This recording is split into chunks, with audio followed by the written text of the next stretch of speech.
vicepresident de l'Institut Maçònic d'Espanya i avui vull presentar el nostre conferenciari amic Joaquim Vilalta i Mata dintre del cicle de conferències patrocinades entre la Biblioteca Arús i l'Institut Maçònic d'Espanya. En aquest cas.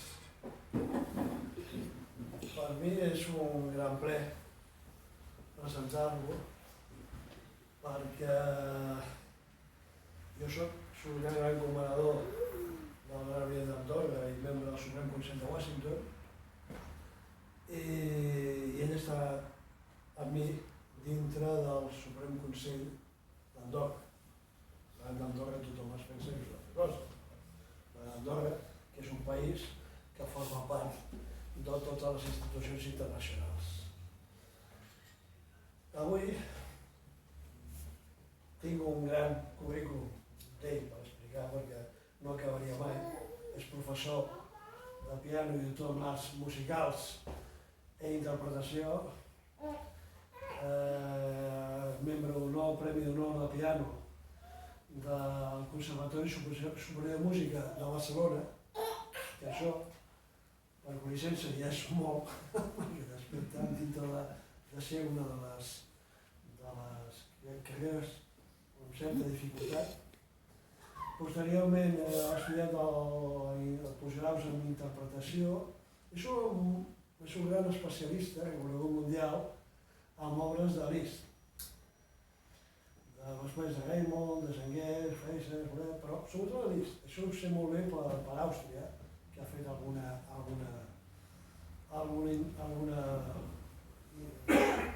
participació en temes culturals, musicals.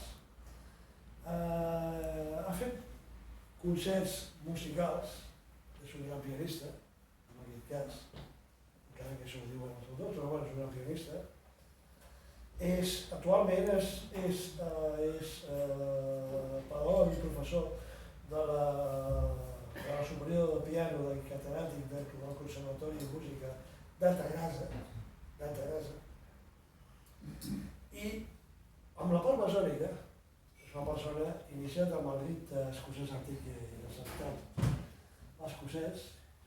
Ha treballat sobretot amb lògies de rit francès, que és el rit que ens contempla avui, i està considerat, ho diré, amb tota la pompositat que podeu pensar, és un dels grans especialistes en el rit francès.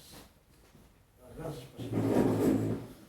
Ha publicat llibres de rit francès, si us trobeu per internet, que busqueu i tal, trobareu que ha publicat a diferents països que tenen més incidència en el tema del rit francès, ho aplicarà ell, inclús al Brasil, amb el qual hi ha una gran incidència del rit francès. Nosaltres, a nivell institucional, estem controlant 4 lògies a Mèxic de rit francès, amb el qual ell és un gran especialista. Dintre del Gran Orient de França és una persona molt considerada en el rit francès, que és el més practicat al Gran Orient de França, encara que us diré que cada lògia escolleix els seus rites. I un dels rites, amb el model que escolleix a França, és el rit francès.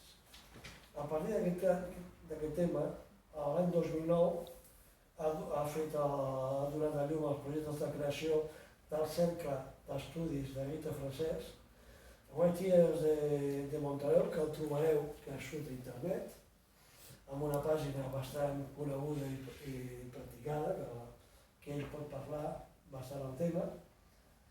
És venerable, ha treballat amb unes lògies, perquè us diré una cosa. Maçoneria es fa a les lògies, és on es fa maçoneria. A les grans lògies, als suprems consells, fem una altra cosa, que a vegades ni nosaltres mateixos sabem el que fem.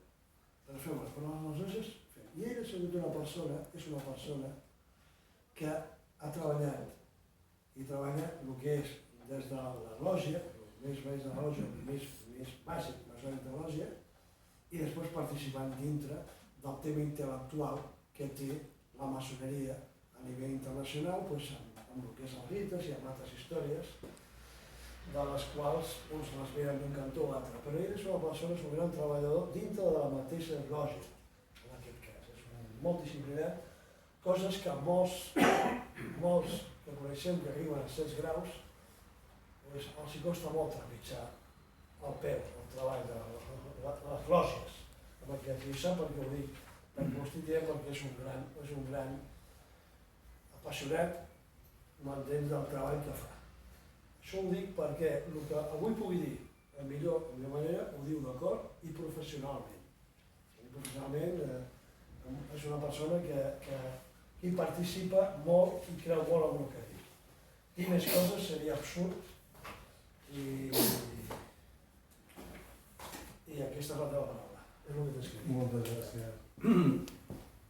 Moltes gràcies, molt bona tarda a totes i a tots i a tothom. Després del que ha dit el sobirà comanador en Llorenç Llull, que es ve que em donen ganes de tornar-me'n cap a casa perquè t'agraeixo infinitament aquesta pinzellada sobre la meva personalitat, també els pros i contres que això suposa, però sí que em quedaria amb una cosa que sí que és certa. I és que després de tot un seguit d'anys jo m'estimo la maçoneria, treballo per la maçoneria perquè crec en les bases de la maçoneria. I la maçoneria, com molt bé ha comentat en Llorenç Llull, es fa a les lògies i des d'aquí treballem per uns ideals. Vull donar les gràcies a l'Institut Maçònic d'Espanya també, que pensar en mi en aquest cicle de conferència. Havia participat també en música i maçoneria, crec que recordar que va ser el curs maçònic anterior, ho va fer a l'Institut Werner, el Vitali Werner. I aquest any per parlar del que és el ritu francès, o també conegut com a ritu modern. I probablement no us faré o no us diré res de nou que ja no sabeu, però sí que m'agradaria moltes vegades, avui en dia que tenim tant accés a l'internet, a tantes informacions diverses, vinguin d'obediències, o vinguin de lògies, o vinguin de llibres, o vinguin d'aquí o d'allà, clarificar un concepte que per mi me sembla fonamental. Aleshores, m'agradaria fer una petita, tampoc molt extensa introducció, que la faré verbatim, com es feia antany al segle XVIII, no hi havia rituals, es feia pràcticament d'una manera de viva voce. I a partir d'aquí, quan faci aquesta petita exposició, que espero que pugui aclarir, o si no aclarir, potser generar inquietuds o inclús confondre, que això a vegades la confusió també porta la llum a posteriori. Deixaré obert a que qualsevol de vostès, de vosaltres, permeteu-me que us digui vosaltres, perquè la majoria de vosaltres sou germans maçons i qui no també són coneguts i amics i qui no també ho són. Som del gènere humà i per tant ens hem d'estimar com a tal, i una de les fites de la maçoneria és la filantropia, per una banda, com a tal ens hem tractat tots. Si fos l'ideari maçònic extrapolable a l'ideari social, polític, econòmic, cultural, tal vegada, tant de bo, el món ens funcionaria millor. Vull dir que quan parlem de ritu francès, en realitat estem parlant de maçoneria en estat pur. Què significa maçoneria? Parlaré a vegades ritu francès i ritu modern. I després potser matisaré què és cada cosa. Quan parlem de ritu francès o modern, o ritu francès modern, o ritu modern francès, o ritu modern francès restablert, quan parlem d'aquesta vessant, estem parlant de maçoneria en estat pur. Això què significa? Això significa que estem parlant de un treball mitjançant el qual, un treball que es fa en un lloc que en denominem loja,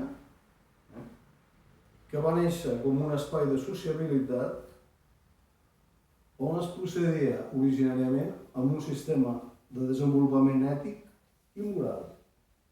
I aquest desenvolupament ètic i moral es duia a terme mitjançant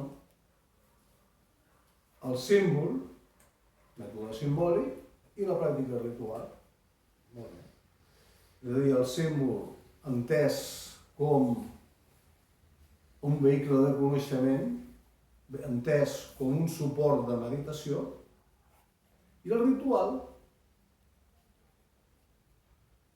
per ser més exactes, podríem parlar de rito, com el conjunt de cerimònies mitjançant les quals anem a aconseguir un determinat estat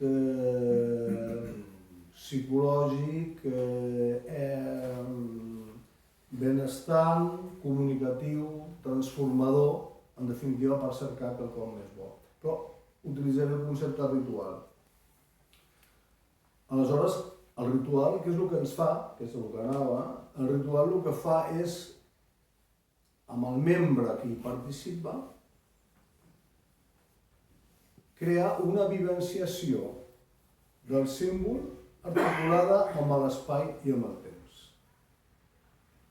El símbol i el ritual el que fa és que nosaltres vivenciem la idea simbòlica mitjançant el que antigament, que ja malauradament ha desaparegut amb alguns sistemes rituals, el símbol de la clau, amb els graus encara apareix, però amb els graus simbòlics apareixia, els graus primers, bàsics, fonamentals. La clau era aquell vehicle que obria la porta a què? Obria la porta a la comunicació entre l'individu i els demés. Aquesta era. I mitjançant aquesta comunicació es podia arribar a una superació. Per tant, l'objectiu de la maçoneria, ab origo, era fer d'éssers humans que venien pretallats, a vegades parlem de la pedra bruta, els que ja estem iniciats, no? Però ja venien una mica de fàbrica, una mica ja escairats, no? Fer d'éssers humans més o menys èticament ja una mica correctes, polir-los per cada vegada fer-los millors. Aquest era l'objectiu de la maçoneria. No havia res ocult, no havia res màgic, no havia res misteriós, tot i que, per qüestions de tipus, a vegades històriques o culturals o inclús antropològiques, s'ha volgut vincular un cert misticisme o element mistèric a la maçoneria, quan en realitat no ho és. És un mètode, com hi pot haver d'altres tipus de mètodes conduents amb això. Torno al que deia. Quan parlem de ritu modern o ritu francès, estem parlant de maçoneria. Maçoneria en estat pur, per què? Perquè abans no hi havia el ritu escocès rectificat, o el ritu escocès antic acceptat, o el ritu francès modern, o l'estricta observança templària, o el ritu d'emulació, que no és ritu, és el sistema d'emulació, o el ritu de York, no existia. Tot això va ser a posteriori. Abans havia una cosa que se denominava maçoneria. I punt. I la maçoneria com neix? Aquí tenim dos elements a estudiar. Els historiadors, que molt encertadament es va desenvolupar a França l'especialitat en història, el que es denomina la maçonologia, seria la part de la història dedicada a l'estudi de la maçoneria i del fet maçònic, tant històric com simbòlic, com progressivament ritual i la seva implicació social, en tots els efectes. Hi havia dos corrents. La primera, la més acceptada fa molts anys, era la teoria que se'n deia la teoria de la transició. Era dir que la maçoneria va néixer fruit d'hereva de la maçoneria operativa dels talladors de pedra mitjavals que construïen les catedrals. Això es donava per acceptat que aquestes lògies, és a dir, que eren els llocs on es reunien aquests constructors en un moment determinat, van acceptar a gent que no era de l'ofici, bé perquè eren gentlemans, gent o antiquaris, que a França es va traduir a gentleman com una persona de la noblesa, que va ser potser una mica la confusió. Gent que tenia un estatus determinat, els van acceptar com a membres, com Ashmore, per exemple, però hi va anar 2 vegades a la lògia, o una, en molts casos, però donaven un caché, a vegades també des d'un punt de vista econòmic, per patrocinar algun tipus de construcció, per buscar aquesta vinculació també amb el que serien els poders fàctics, tant en aquest cas de la noblesa, com va ser posteriorment a França, que en parlaré una mica més detalladament. L'altre corrent, sobre d'on surt la maçoneria, podríem dir el mainstream actual, es diu el que podríem dir la teoria de la importació. La teoria de la importació. I avui podríem dir que els historiadors estan més amb aquest fenomen de la teoria de la importació. Què significa la teoria de la importació? Hem de pensar que la maçoneria és anglesa, al seu naixement, i exclusivament anglesa. Aquesta idea de la importació del companyonatge francès no té res a veure, això està més que demostrat i ara no seria, perquè evidentment en aquesta conferència podíem fer 55 conferències desenvolupant el que jo intentaré condensar-ho i d'una manera que pugui ser accessible per a tots aquells germans i germanes amb independència del seu nivell o grau o persones simplement interessades en el que és l'ordre. És a dir, és un fenomen purament anglès, britànic, que es produeix a les Illes Britàniques. No té res a veure amb el companyonatge, que té un altre sistema, té una altra metodologia i ni millor ni pitjor, és una altra cosa. Com el budisme mahayana és una altra qüestió, com l'hinduisme, com el brahmanisme, com el que sigui. La maçoneria va ser un, entre cometes, invent anglès. Per què va ser un invent anglès? Ens trobem en un moment determinat, no en un període determinat, que Anglaterra està sortint d'una guerra fratricida per raons ja no només dinàstiques, sinó també de religions. Estem en un moment on ens trobem catòlics, protestants, els presbiterians, els calvinistes, etc.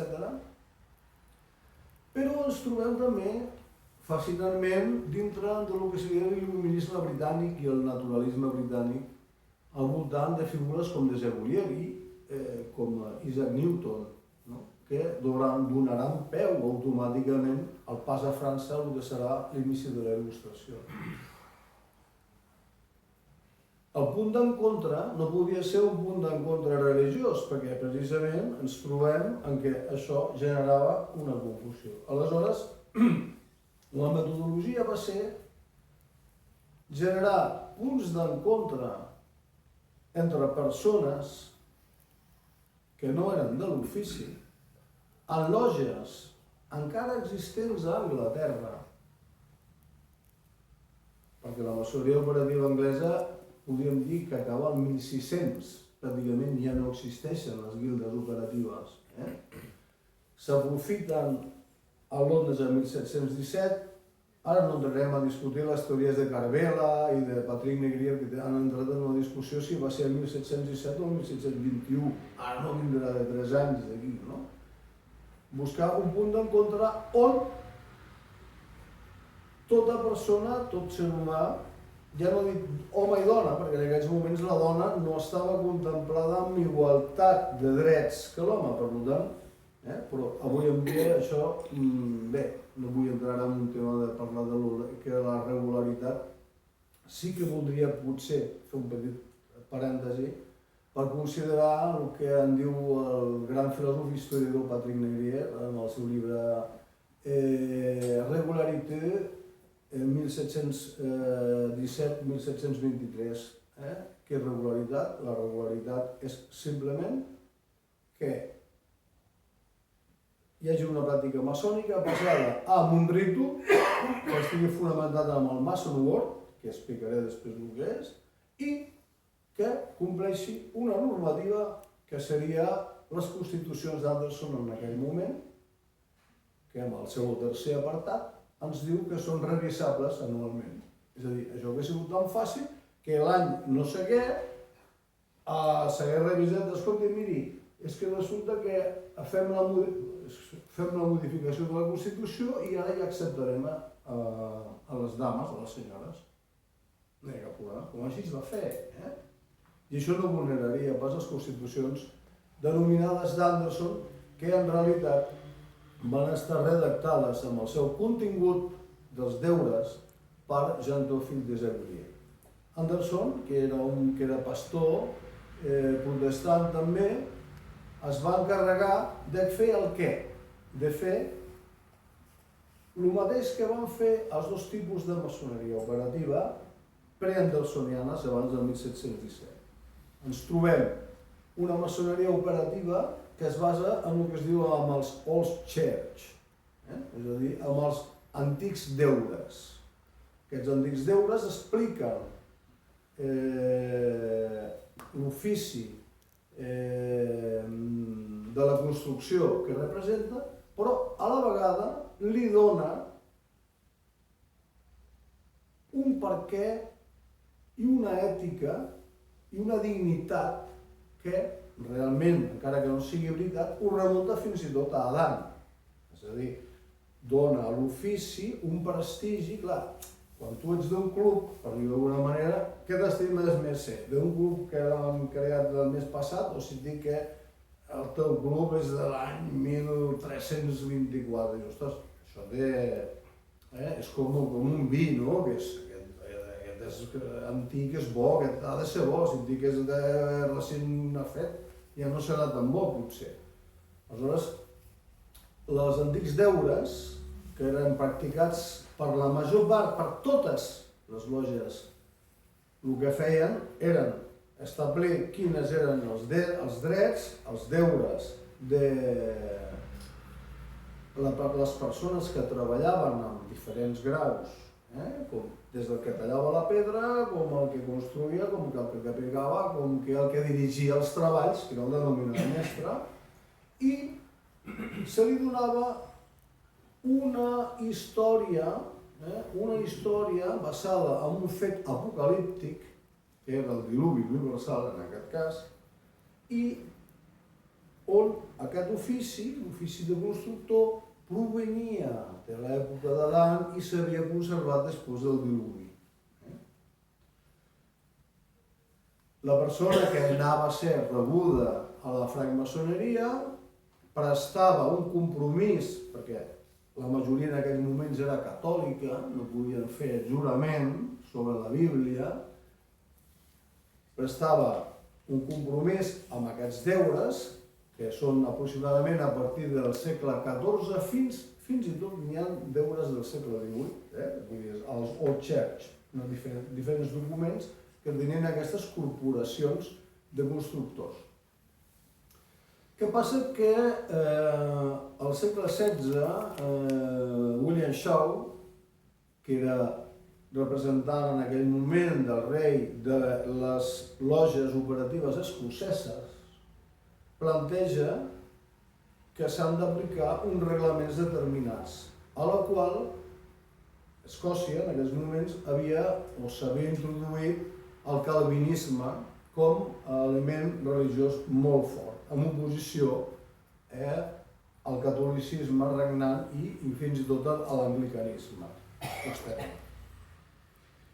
La maçoneria escocesa es va oposar perquè considerava, precisament per ser iconoclasta, es va oposar als estatuts de Shaw i a totes les ordres Sinclair posteriors, precisament per això, que el mètode de recepció no podia estar basat en figures iconogràfiques. I es va crear un altre sistema de recepció que se li va denominar The Mason World, el mot de maçó, que provenia del mot de la paraula de Déu, que era un derivat que estava basat en un buit en poc. Si veieu com enrotllo massa, que algú faci així, sisplau, que estava derivat dels 5 punts del calvinisme. 5 punts del calvinisme, que bàsicament, això estic parlant d'Escòcia, eren la corrupció total, l'elecció incondicional, la redenció particular, la gràcia irresistible i la perseverància amb els sants. A partir d'aquí, ells creen una metodologia, un muntatge, una posada en escena on també apocalíptica, que ve d'Apocalipsum, que és revelatòria, que està basada en Gàlates 2:9, i està basada en la recepció, en el reconeixement dels apòstols Joan, Pere i Santiago a Paulo. I està basada en les mans, com reconeixent-lo els pilars de la religió en aquest moment del cristianisme. Aquests pilars ja no eren els pilars antidiluvians dels que ens parlava la maçoneria operativa, no? Que estava on estava guardada la retòrica, la gramàtica, el trivi i el quadrivi, sinó que a l'Apocalipsum era una revelació. La paraula apocalipsi volia dir revelació i el fet de la recepció va canviar amb les lògies que eren calvinistes. La lògia mare calvinista, que podríem dir no existia encara el concepte de gran lògia, però era una federació de lògies on els seus membres eren calvinistes, utilitzaven en el seu mètode de recepció, quan dic recepció dic d'iniciació, per no dir iniciació, perquè el concepte d'iniciació no s'utilitza fins a finals del segle XVIII. Es deia recepció. No s'utilitza només que amb aquestes lògies que estaven federades alrededor de l'abadia de Kilwinning. És a dir, utilitzen dos sistemes diferents. La maçoneria escocesa es va imposant, es va mantenint, i la maçoneria anglesa, per contrapartida, va fent un decay. Què passa, doncs? Ens trobem que la forma ritual de recepció en lògia dels antics dels Old Church, dels antics deures, va en decadència, mentre que el Mason Word, el mot de maçó, la paraula de maçó, que se'n diu ritu, la paraula del maçó, s'imposa. El curiós és que s'imposa fins i tot en lògies que no eren calvinistes. I aquí és quan comença a haver el sistema del mixing, de les mescolances, que és el que el 1717 va fer Anderson.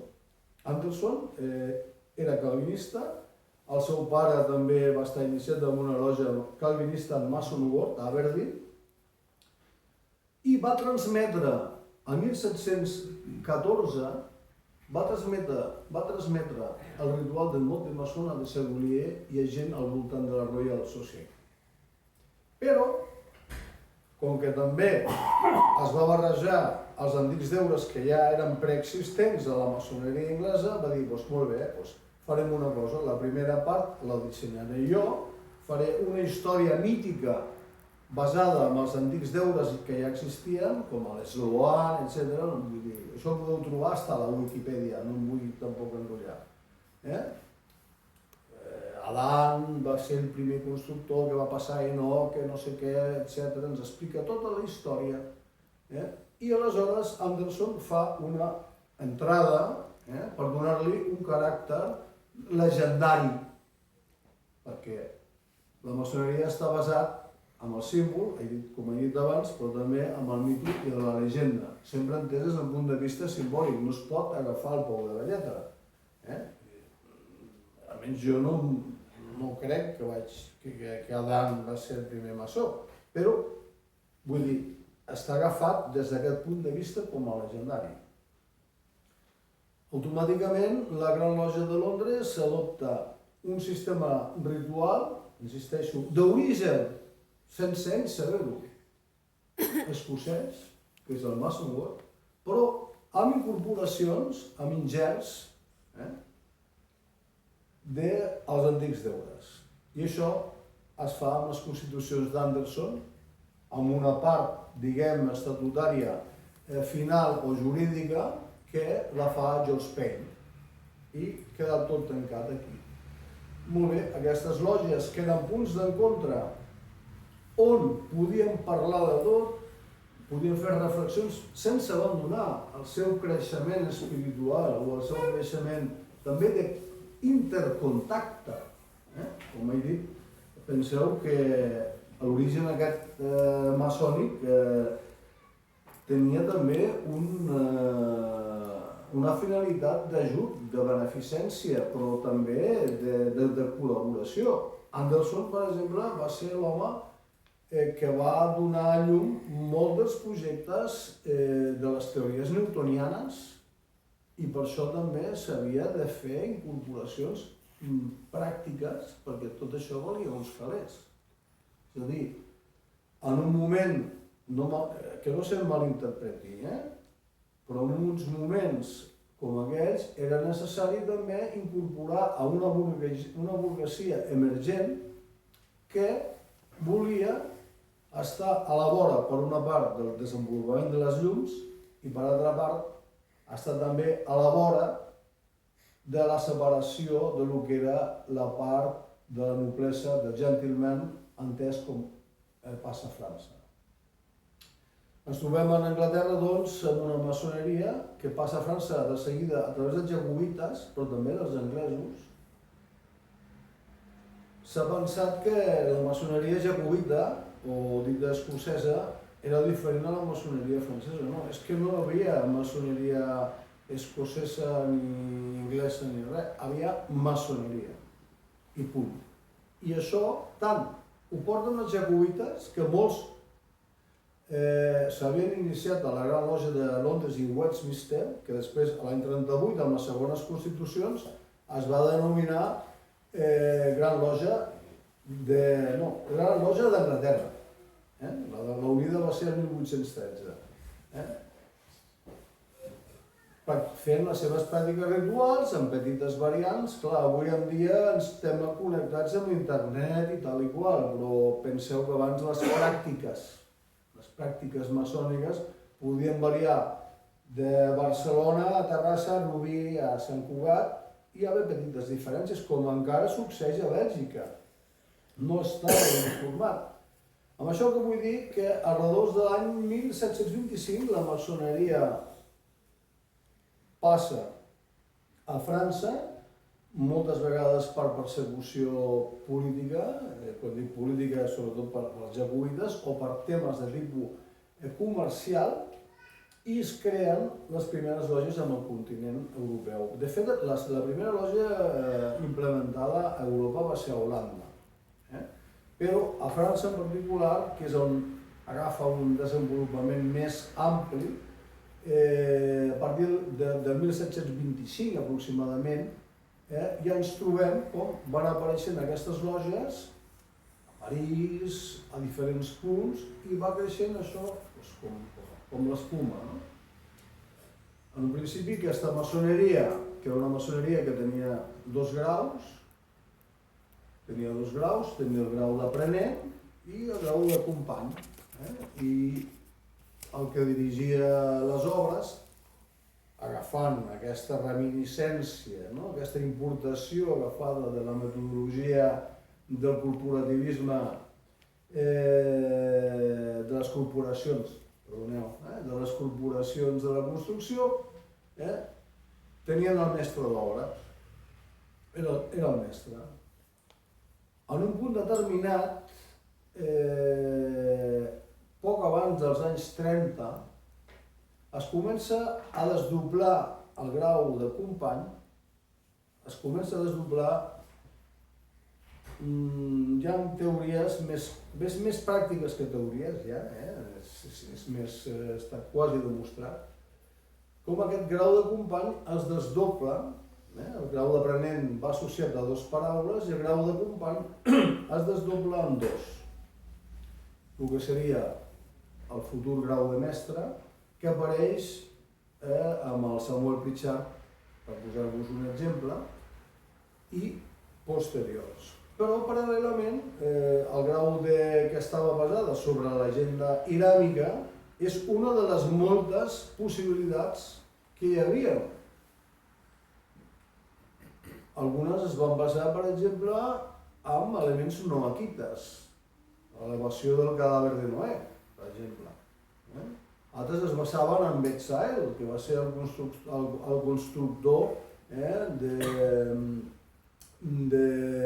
on estava guardada de l'Arca de l'Aliança. M'explico? Finalment, Pichard, malament, és el meu telèfon i hauria d'estar parat. Ja. Bé, com dic, aquest grau de company es desdobla i apareix el grau de mestre. I aquest grau de mestre podem trobar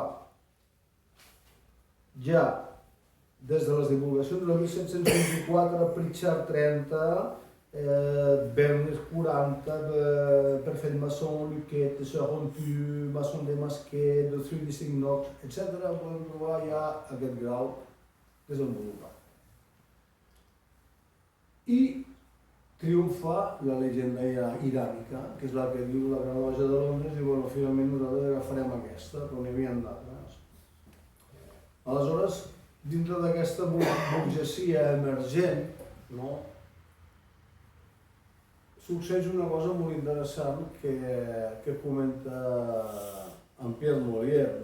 Diu, és que abans del ritus hi havia els graus. Hi va haver com una dèria, sobretot a França, a la proliferació dels graus que estaven per sobre del magisteri.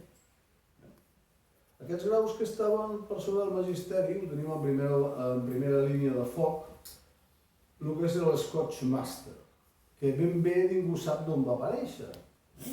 Se sap que curiosament va aparèixer a Londres, però que es considerava que aquest mestre escocès, la traducció, era un mestre que tenia com més qualitat que el mestre normal, tal vegada, perquè era un reconeixement de que la maçoneria escocesa havia tingut una importància transcendental en la fonamentació.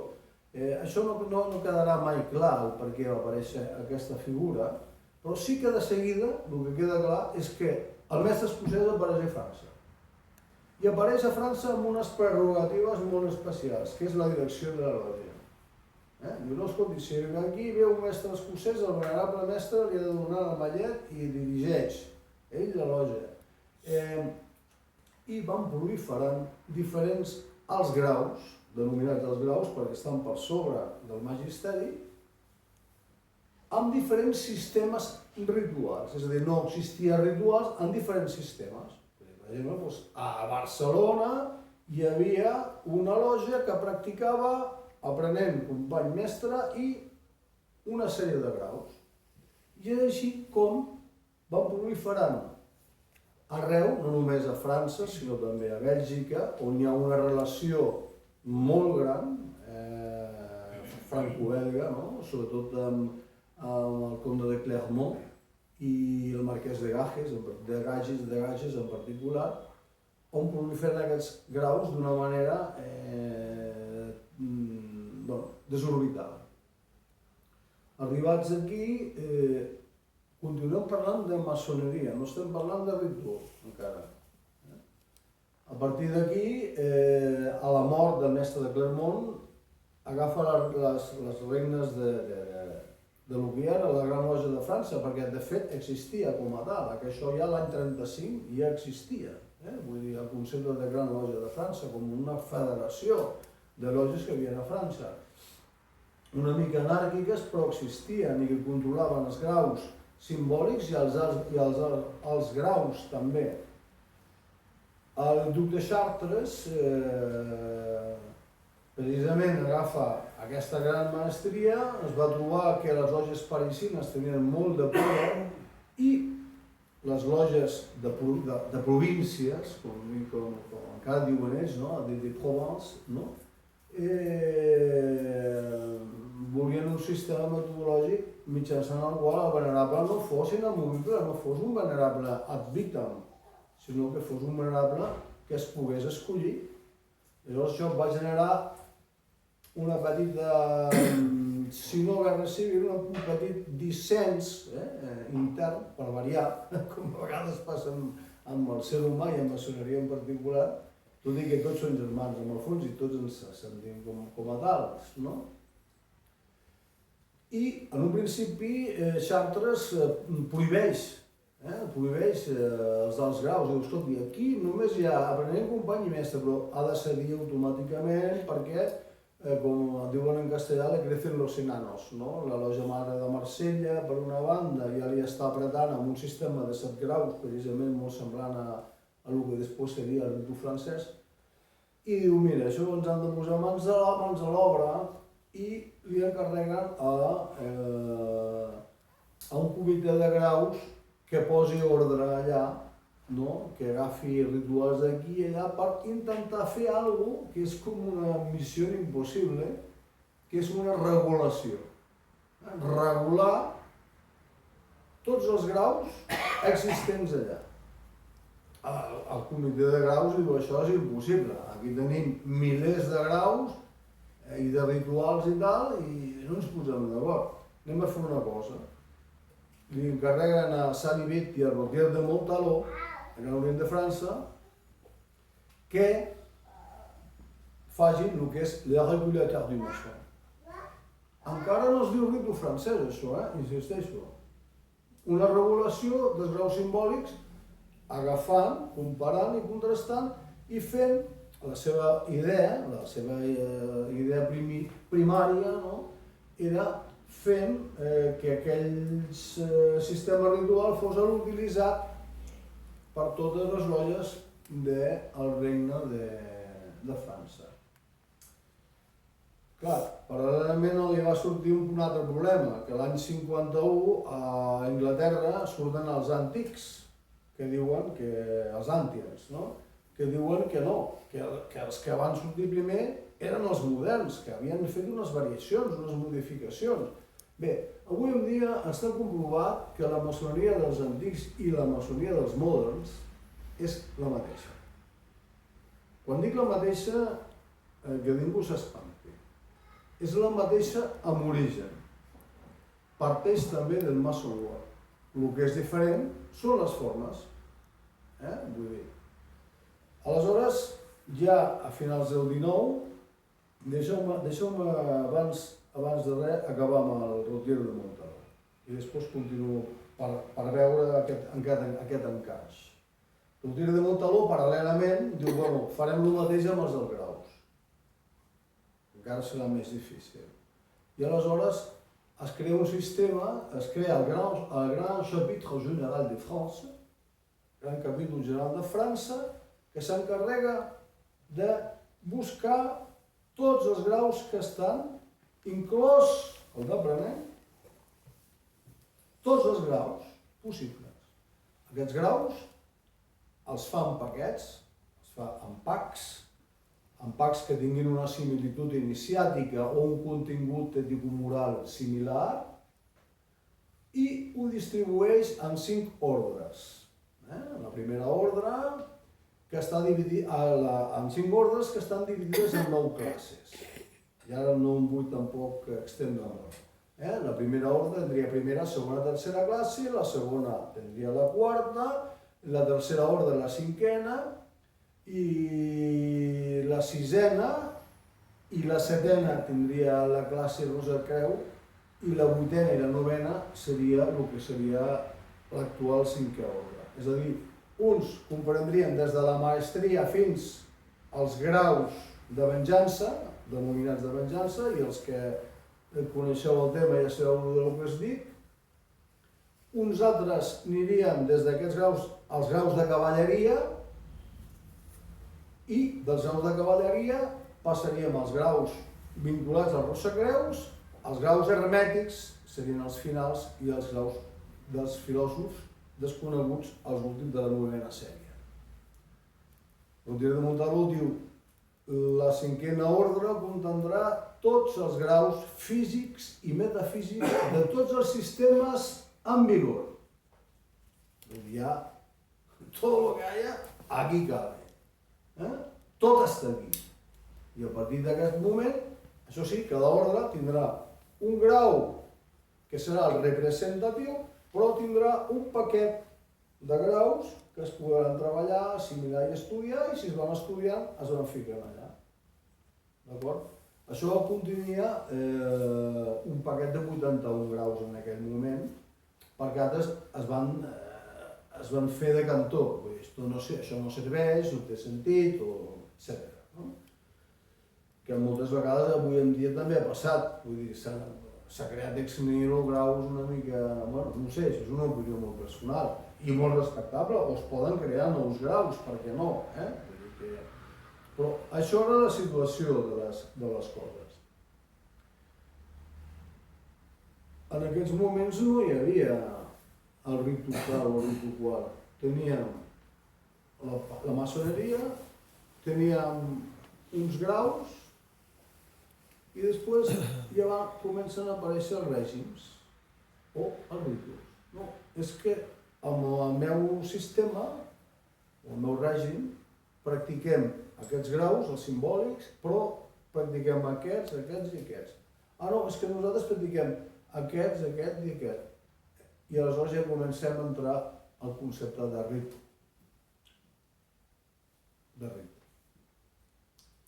Per què es va dir ritu modern? Es diu actualment ritu modern? Perquè fan referència al ritu que va néixer a la Gran Loja de Londres, que els neoantics del 1751 el van denominar respectivament els moderns. Però en realitat eren anteriors. I ells es van autodenominar antics. En realitat provenien de la mateixa branca, el que hi havia una variabilitat. Per tant, nosaltres quan parlem de ritu modern, no francès. Per què francès? Perquè es va desenvolupar a França la regulació a partir del 73, de 1783, de Rutier de Montaló. Quan nosaltres parlem de ritu francès o modern, només hem de pensar en una cosa. Un ritu està basat en unes estructures simbòliques fonamentals. M'és igual que això estigui pintat d'aquí, d'allà, en aquesta lògia ja no sé què. No, hi ha unes estructures simbòliques fonamentals que són el que determinen un ritu o un altre.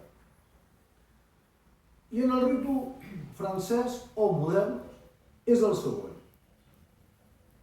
Tenim 3 candelabres que estan disposats a una posició amb escaire nord-est, sud-est, sud-oest, que representen el sol, la lluna i el mestre de la loja.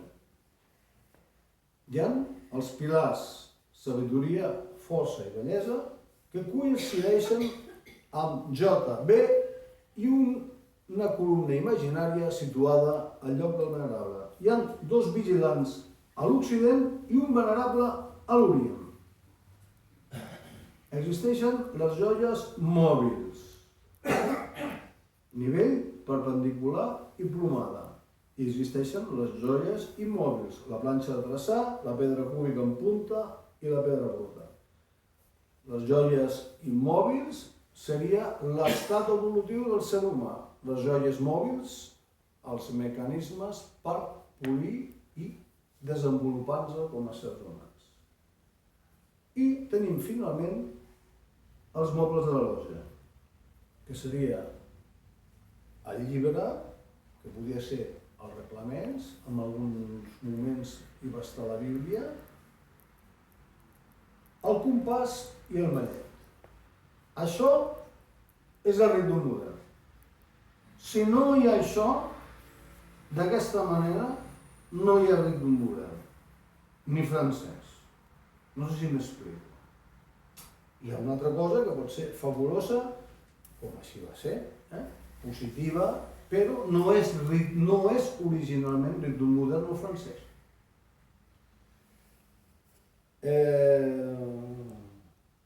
Estic enrotllant una miqueta més del que voldria. Per exemple, estem acostumats a practicar el ritme francès, sobretot amb les versions posteriors, les de referència, les versions que parteixen no de Blatin, sinó ja d'Amiable o de Murat, a veure els entrecreuaments de compàs i d'escaire. Això no era originalment ritme modern. Això va ser una incorporació dels antics, que era lògic que apareixés que és lògic que apareixi amb el rit antic i acceptat a tot el que es diuen els ritus escocesos. M'explico? Però no amb el ritu francès originalment. El que passa que vaig una miqueta ja acabant, perquè m'agradaria que fos una mica interactiu i si algú de vosaltres troba que m'he deixat alguna cosa o vol fer algun tipus de comentari, vull tenir temps perquè hi hagi aquest tipus de comentari.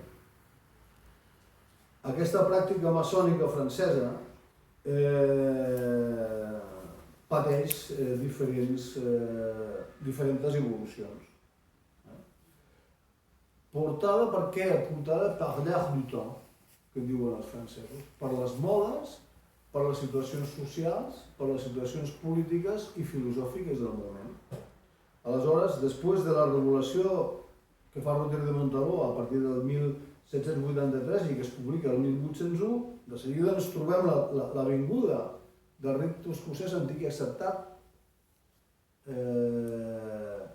per Grace Tilly des de Charleston, des del rit americà, que l'havia portat Morin, que era francès, l'havia portat en l'any 64, l'havia portat a Amèrica i d'Amèrica al ritme de l'ordre del Real Secret de 25 graus, retorna en 33 i retorna a França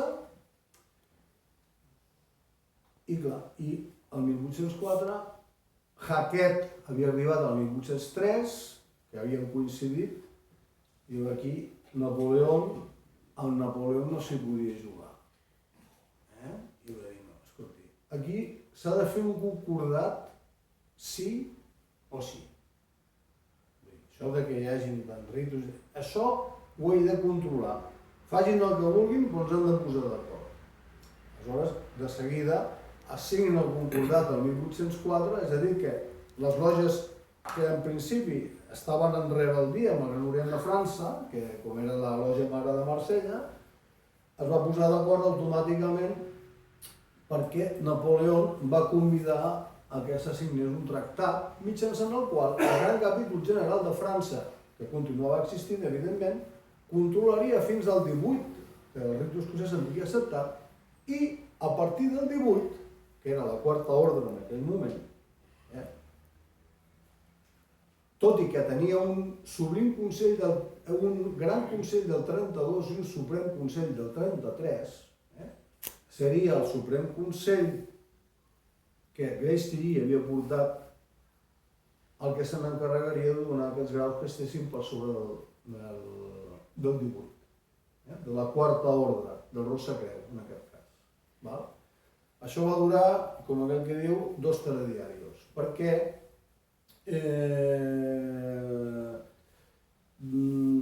per diverses problemàtiques i diversos aconteixements, no van estar d'acord, es va separar, el Suprem Consell original de 1804 se'l va fer fora, es crea un col·legi, perquè no estava d'acord amb la creació d'un col·legi de ritus, que finalment es va crear el 1815 i que curiosament Hackett el va presidir per primera vegada, que actualment es diu Gran Col·legi de Rit Écossais, ha canviat de nom l'any passat. que era el Gran Col·legi de Ritus, que després va dir Gran Consistori de Ritus i tal. Val? I aquesta cinquena ordre, que en el fons contenia també aquests graus, perquè en el fons els graus existien a tot arreu, va anar fent un decay. I aquí, finalment, amb la modificació que va fer Murat, va ser fer, mireu, farem primer, segon i tercer grau, farem un ritu en 7 graus, que seran de la regulació de l'hotel de Montador, de l'hotel de Maçó, però ens carregarem els altres, els de l'Ejido i tal i qual, i passarem automàticament al Rosacreu. I del Rosacreu passarem al Kadosh, i del Kadosh passarem al soberà inspector general. I així va quedar. És a dir, va quedar un ritu, la reforma Murat va ser aquesta.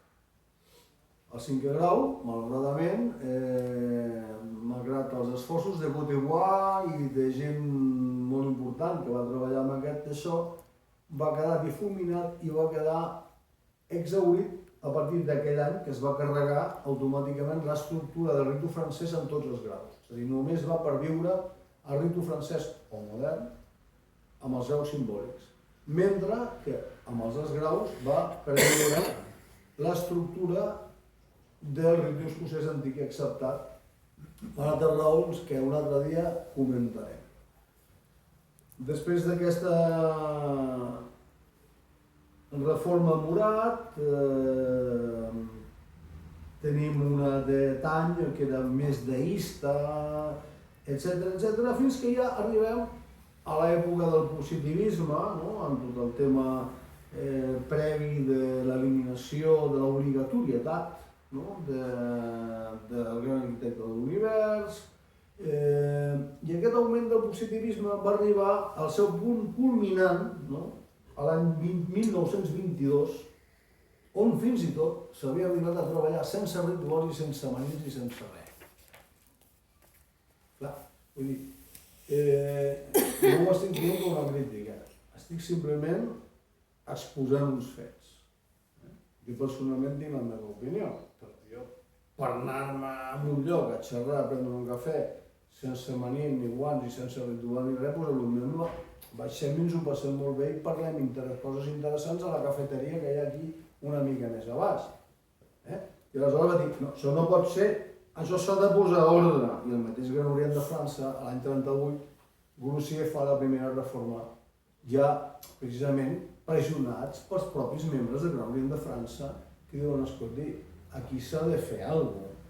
Vull dir, no podem permetre això, i el Gran Orient de França crea el que són els rituals, els diferents rituals grossiers que s'han anat modificant, reincorporant el simbolisme anterior, però també agafant cosetes, el que ne diuen els francesos de cref, d'injertos, del ritu escocès, que si l'esquadra i tal, les translacions primàries i secundàries, és a dir, fent un mixing, fins al que avui en dia coneixem el ritu francès de referència. No ho dic criticadament, ho dic com ha anat la cosa evolucionant.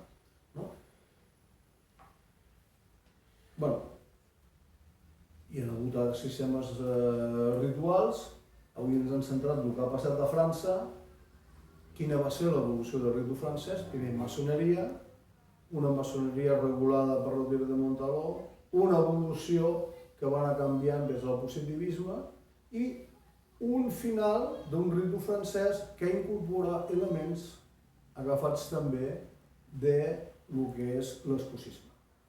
Fins i tot, amb els rituals simbòlics actuals de les últimes rituals de referència, podem trobar una corda al Cable Town, la soga al coll, per exemple, no era mai s'havia utilitzat amb el ritu modern o francès. En l'escocès sí. I actualment hi ha lògies que la utilitzen amb el ritu francès. M'explico? És És a dir, perquè s'han incorporat qüestions. Jo no dic que estigui, insisteixo, no dic ni que estigui ni bé ni mal, jo tinc la meva opinió. I cadascú, jo penso que, i amb això vull acabar la meva intervenció, ha de practicar el ritu que ell s'hi trobi millor. Perquè quina és, com he dit al principi, quina és la finalitat? Per què practiquem maçoneria? O perquè desitgem o a l'assímptota inalcançable, perquè serà impossible trobar la perfecció. Almenys jo, si algú de vosaltres és perfecte, per favor, doneu-me la recepta. Però intentem buscar un sistema, un mètode maçònic que ens aproximi a intentar ser cada vegada homes i dones millors implicats en la nostra societat, una societat més justa, més solidària, més perfecta,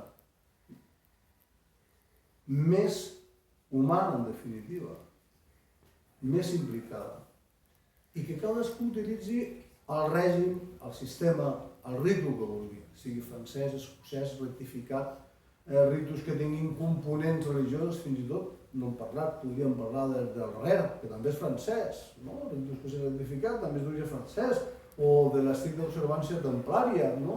Que malgrat el seu origen germànic, no? També va tenir una fortíssima influència a França, o tants d'altres ritus que hi ha, per què no parlar dels ritus anglosaxons que van passar a Amèrica, etc.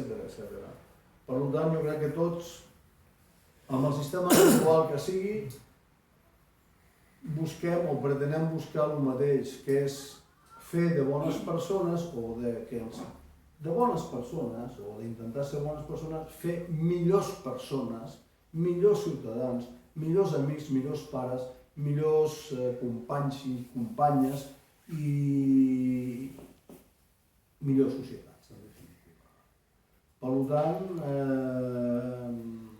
estimats germans, germanes,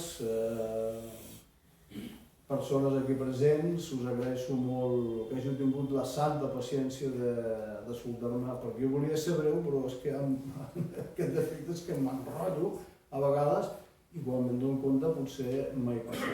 Aleshores sí que us voldria deixar oberta la porta si algú vol fer algun comentari o alguna pregunta o alguna reflexió, estic a la vostra disposició. Sí. Jo crec que independentment que entrem a preguntes i tal, hi ha algo que per mi em manca una mica, aquesta gran diferència que hi ha entre el ritu francès a Bèlgica i el ritu francès a França. Pensant que Bèlgica aparentment és un país molt petit, és un país, vull dir que tal, tot el que sabem tots. M'agradaria que fessis una mica de declaració entre aquesta diferència que de cara al públic sembla petita, però de cara a la práctica del rito francés es bastant important, amb aportacions. Sí, com diria que és muy interesante la pregunta. Però, efectivament, no? Recordo un treball de Jean Bambule que deia rite français-belga, oui, moi non plus. Volia dir que el ritu francès-belga, en realitat, el ritu modern, que ells li diuen ritu modern, el ritu modern belga, en realitat no és com a tal ritu francès, perquè té molt més d'escocès que de francès. En totes coses, per exemple, la disposició dels candelabres. Aquesta és la primera. Després, la forta influència que va tenir la maçoneria dels països, del que eren els Països Baixos austríacs, que van estar molt influenciats des de l'època del Marquès de Gages, com abans he comentat, on els graus escocistes van tenir molta influència sobre els graus simbòlics. Per tant, el ritu modern belga actual és un ritu, podríem dir, molt proper.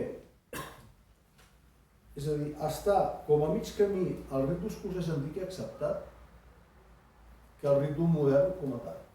Per tant, la diferència és notable. Si a això hi sumes una característica que els belgues se'n senten orgullosos, jo crec que molt bé, que diuen que cada lògia, a més, té la capacitat de fer les seves particulars adaptacions i modificacions rituals per raons de tradició o el que sigui. Ens podem trobar que, com deia Cervera, no? Nosaltres, potser, podem trobar que això és un problema, no? Jo vaig una avinguda del ritu modern belga, o ritu francès belga, a Barcelona, i me'n vaig a Terrassa i veig una cosa, ostres, que hi ha moltes diferències. Clar, això, que aparentment sembla una contradicció del problema, si ho mirem per l'altra banda, té una cosa positiva, que és que li dona una riquesa i una varietat. I efectivament estic amb en Llorenç, vull dir, el ritu francès-belga és molt diferent al ritu francès de França, per exemple, o el ritu francès, cuidado, segons el règim del Gran Orient de França. Aquí hauríem de matisar, perquè hauríem d'entrar en un tema potencial, perquè es practiquen ritus francesos, per exemple, a la Gran Loge Nacional Francesa, no es practica el ritu que es practica actualment al Gran Orient de França, sinó que es practica una variant molt propera al Reblatard du Maçon del 1801, que a més li han posat unes pregàries a Sant Joan, etc. Vull dir, és diferent. Però efectivament hi ha aquesta diferència. És, podríem dir, una incorporació molt escocesa, fins al punt que a Bèlgica el ritu escocès antic acceptat l'any 62 va treballar independentment com a federació. No existia un Suprem Consell, sinó ells van crear el seu ritu escocès, que se'n diu de 1962. Van arribar a un acord perquè tenien el seu d'Europa i tal, i després van arribar a un entente de reconeixement. Estic parlant de la francmaçoneria dita liberal, perquè la maçoneria dita regular s'atén a el que diu Charleston, perdó, en aquest cas Washington. Charleston perquè va ser l'origen, dic Washington. Però el primer Suprem Consell americà es va generar a Washington i després a New York, el segon de la jurisdicció nord. Però això seria una altra pel·lícula.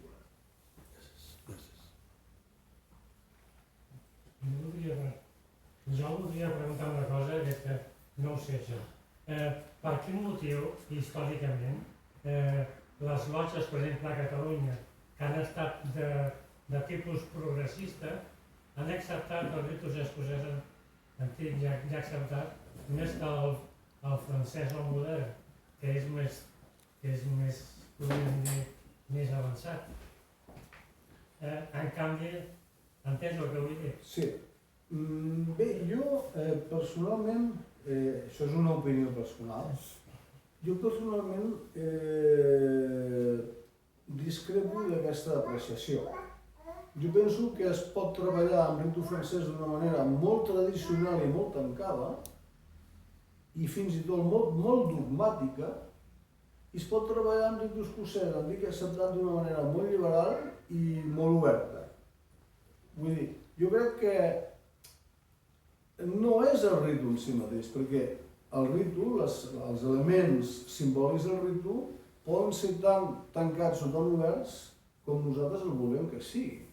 I per tant, aquesta idea o aquesta concepció, que això falsament associada, no? Perquè potser és associat al ritu francès a la Revolució Francesa i tal i qual, no? I la Revolució Americana.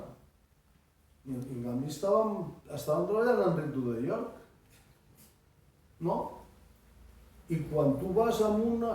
I si tu has treballat el ritu de York alguna vegada, escolta, t'ajunyolles 50.000 vegades, i jures sobre la Bíblia, I en canvi ells van fer una revolució abans que els francesos i amb uns drets fonamentals de l'home, etc.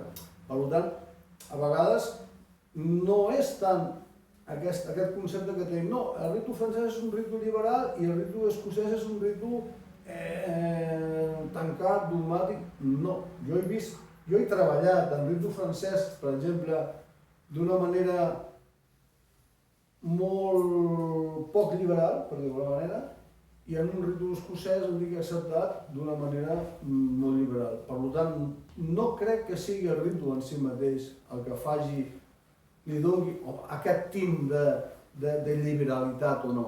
Perquè la maçoneria, en realitat, el que busca és la llibertat humana, no? Per tant, seria com una contradicció de que hi hagués un ritu que fos defensor del dogma, quan la maçoneria, per definició, amb independència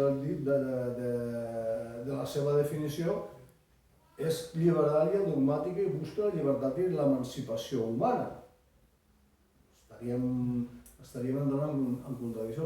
Ara bé, que em diguis que hi ha ritus que utilitzen elements simbòlics, pues, a lo millor més propers, simbòlics, atenció, simbòlics, més propers a elements judeocristians o egipcians o mitraics o d'altres civilitzacions, no t'ho negaré. Però els símbols fonamentals, que ho veiem en un quadre de loja, són els mateixos, en tots. No sé si m'explico. Per tant, aquest és el meu humil punt de vista. Vull dir que hem de trencar una mica amb aquest concepte de dir no, és que els de ritu francès són els més liberals de tot i els altres són uns carques... No, jo crec que no. Jo penso que el ritu és una forma, actualment, tal com està avui, una forma específica de la pràctica de la maçoneria, que en el seu moment només hi havia una maçoneria i que diferents evolucions històriques, culturals, etc. Uns han donat més potestat a un tipus de llegendes o han utilitzat elements més externs per allà. Oh, és que és bíblico, esto es misa. Jo això ho he vist, no? Esto parece misa, no? Escolti, si jo vull anar a missa, si jo volgués anar a missa, me'n vaig a una església. Ara bé, la tradició iràmica de l'aixecament del cos d'Iram està basada des d'un punt de vista simbòlic, amb una tradició juevo-cristiana que no podem negar. Aleshores, l'altra solució és dir, bueno, trenquem la maçoneria i fem una altra cosa nova. Doncs molt bé, és el que us deia abans, hi ha gent que fa ioga, hi ha gent que fa budisme mahayana, hi ha gent que cerca, potser, unes finalitats similars a les dels francmaçons i ho fan mitjançant uns altres mètodes. Però jo crec que el ritu escocès em digui acceptat, i aquí tenim el seu gran combinador, es pot dir que ell segur que els haurà vist treballar de moltes formes diferents en diferents llocs. Igual que els practicants del ritu francès han vist practicar el ritu francès de diferents formes i maneres.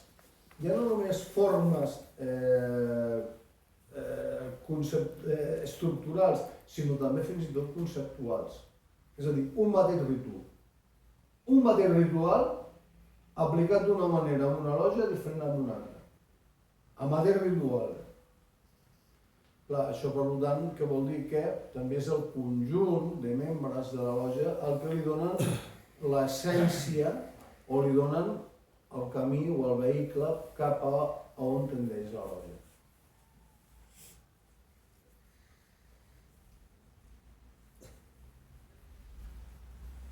No sé si us heu quedat així callats de...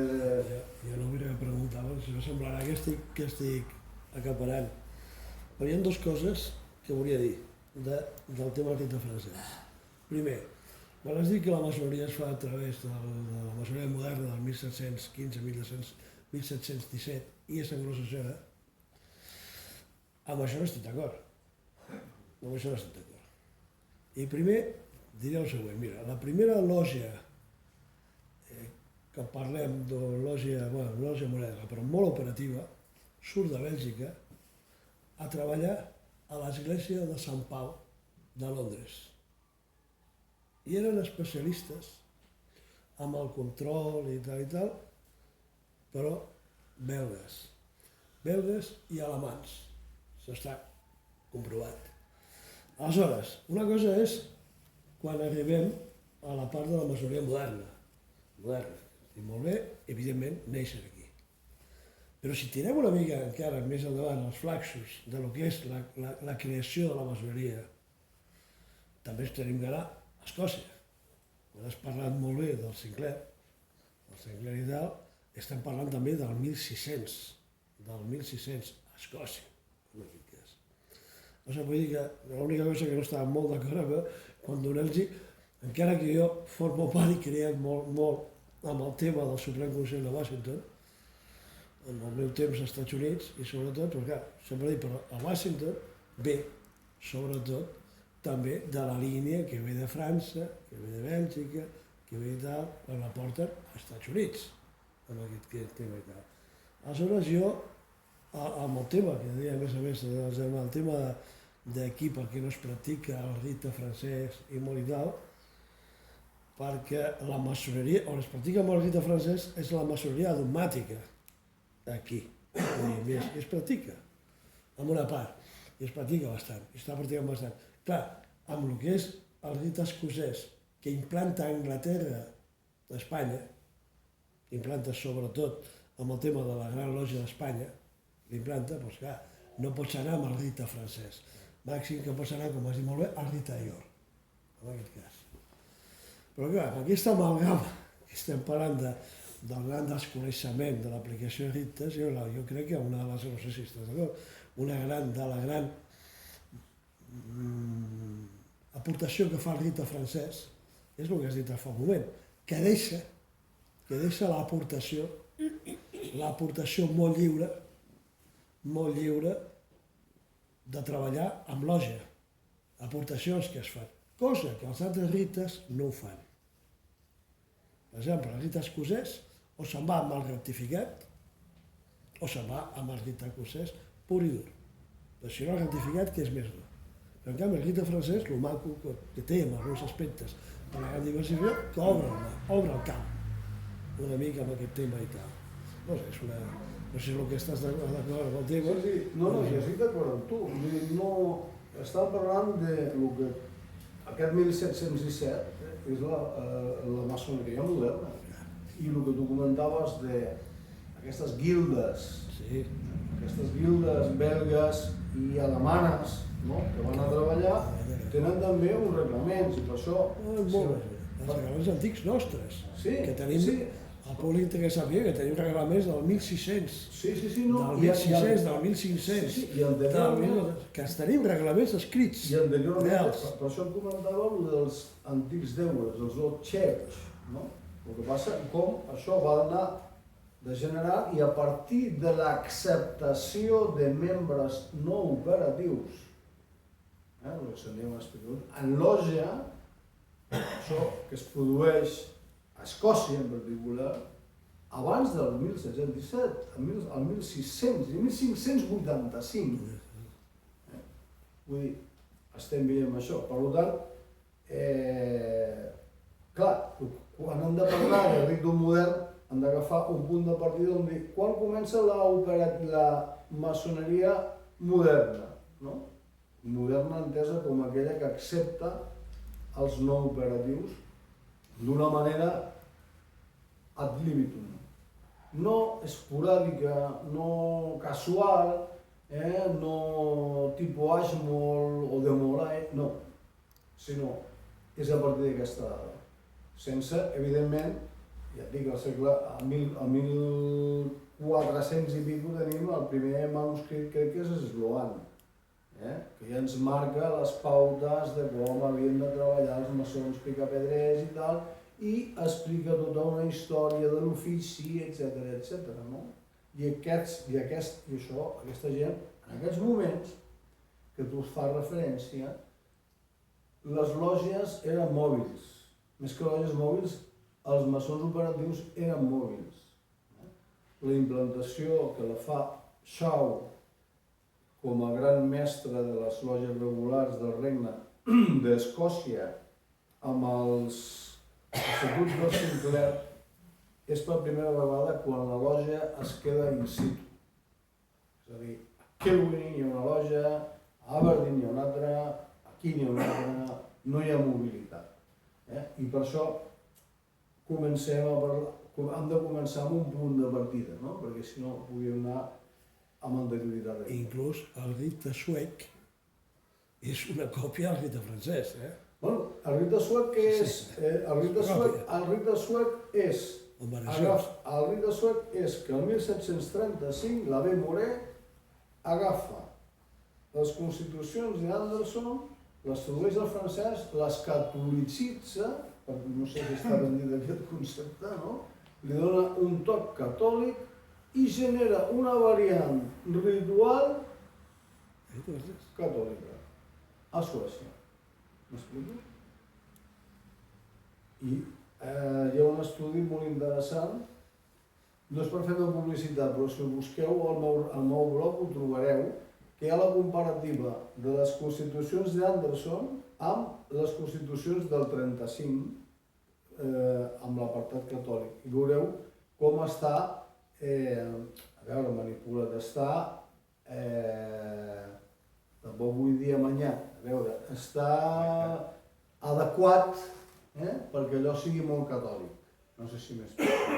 D'una cosa que hauria de ser latitudinària i laica, laïcisme, quan dic laic no ho vull dir antireligiós, vull dir laic, com era a les constitucions del 23, no tant les del 38, sinó les del 23, com al 35 la B. Moret fa un petit retuix i les converteix en molt catòliques i molt cristianes, i ja no parlar dels convents posteriors.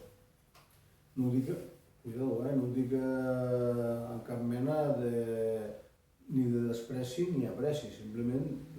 A veure, si vols treballar història de la maçoneria, has de ser... no et pots implicar amb el que tu creguis. Tu pots ser molt creient, però ho has de fer des d'un punt de vista laic, totalment. No pots ser molt laic, però si aquí hi ha una cosa d'una creença, és el que hi ha. No pots negar la major, que es diu, no? Hem de ser absolutament, i afortunadament, actualment, França, Bèlgica, Anglaterra, Estats Units, no tot, però gran part dels Estats Units, les facultats d'història, la historiografia maçònica es treballen en el mètode científic. I l'aplicació del mètode científic en la historiografia, que és el que en França es diu la maçonologia, és el que ha fet aquest gran avenç a conèixer la realitat. Vull dir, allò del boca a oreja s'ha acabat. Vull dir, no, es que esto no es así, ya lo aprenderás en su momento. No. Ara, sí que hem de fer especial atenció, crec jo, perquè avui en dia també la metodologia maçònica s'aplica igual a un procediment d'estudi científic, es basa en dades, vull dir, no amb especulacions, amb dades, es contrasten documents, es contrasten informacions, vull dir, és molt precisa, però, clar, això també, el tema de que s'hagi obert molt el tema de l'internet, de tota aquesta qüestió, etc., clar, per una persona que acaba d'arribar o que vol entrar a l'ordre, també representa o suposa un perill. Quan dic un perill, és a dir, un perill de confusió, perquè jo com sé si aquella informació és vàlida, correcta, és incorrecta, està manipulada, no? Jo he vist gent que diu que la maçoneria ve de l'Atlàntida, per exemple. I hi ha gent que s'ho creu. I hi ha gent que practica maçoneria de l'Atlàntida o maçoneria de Lemúria. Això ho he vist jo. Doncs potser sí funciona molt bé, però la maçoneria no ve de l'Atlàntida. Això és el que diu la historiografia. No ve de l'Atlàntida ni de Lemúria.